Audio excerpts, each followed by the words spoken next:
बी जातो लोकांच्या. हे जे खाते आपण हे कधी कुठल्याही शेतात जा आपला हॉटेलला जा ते असं मिळू शकत नाही, तेवढा आनंदही होऊ शकत मिळून मिसळून एक जागेवर खातो. वाटलं हे पाणी पिऊ पण हॉटेलचं पाणी नाही प्यायला.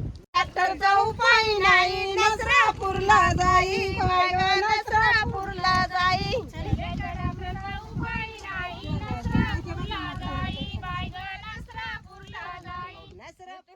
कालचं दुःख सहन करत उद्याच्या सुखासाठी आज चाललेली ही जीवाची ओढताण, हेच काय ते आयुष्य.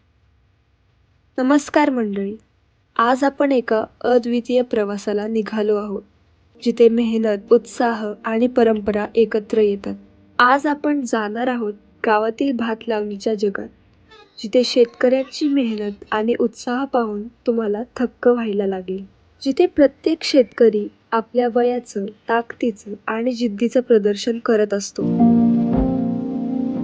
आमच्याकडे लावणी फक्त भात पिकतं आमच्याकडे काय नाही पिकत. शेतीमध्ये काम करतो आम्ही, अशी आमची शेती आहे. आम्हाला फक्त भात भेटतो, दुसरं काय केला वर आलाय. आणि बोला करतो आम्हाला काय भेटत नाही दुसरं. काय बोलू, मला येत नाही तसलं काय. भात लावणे करते, मी शेतात काम करते, लावणी करते. काय करायचं आता, शेतात काम करतो आम्ही. रोजच काम असतं आम्हाला. आम्ही दररोजची कामाला जातो.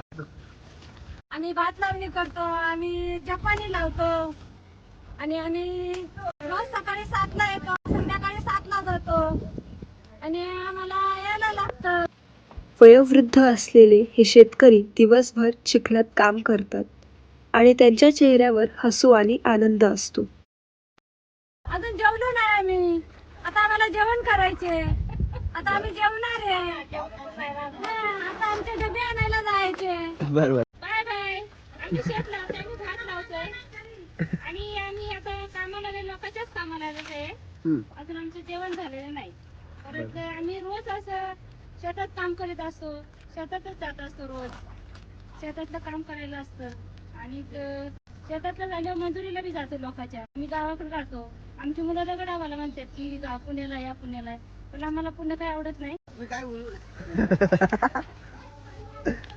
काय करते बोला. बोल की शेत लावतोय म्हणून. तिकडे बघून बोल ना.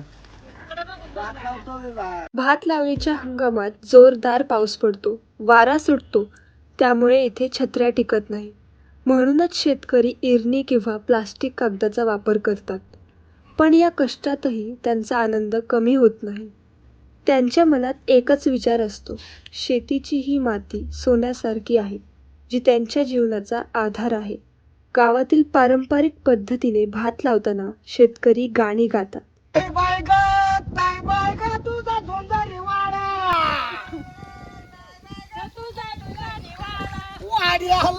वाड्याला तुझ्या खेळा नाव आपल्या देशाच्या काय काय वर लोबोट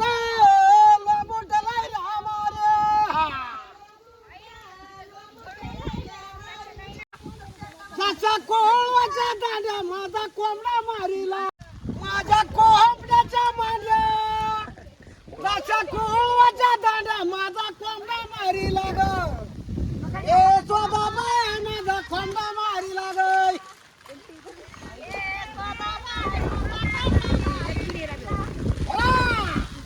लावणी करतोय, शेती करतोय, गाणं बोलतोय. छत्रपती शिवाजी महाराज की जय.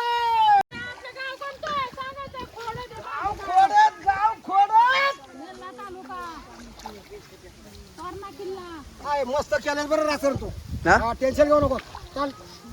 ही गाणी कुठल्याही शाळेत शिकवली गेलेली नाही, तरी सुद्धा ही गाणी पिढ्यानपिढ्या चालत आलेली आहेत आणि त्यामध्ये शेतकऱ्यांचा आत्मसन्मान, त्यांच्या कष्टाची कहाणी आणि निसर्गाशी असलेलं नातं व्यक्त होतं.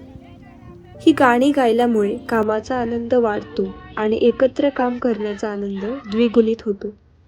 एवढं कष्ट केल्यानंतर शेताच्या बांधावर एकत्र बसून नाचणीच्या भाकरीसोबत मिळणारं जेवण कोणत्याही 5 स्टार हॉटेलच्या जेवणापेक्षाही चवदार असतं. जेवणाची ही चव, सहकार्याची भावना आणि मेहनतीची चमक आणाचं जेवण घरगुती दरवर्षी आणतो. घरचं जेवण खातो. बाकी नाही. हॉटेलमध्ये जात नाही.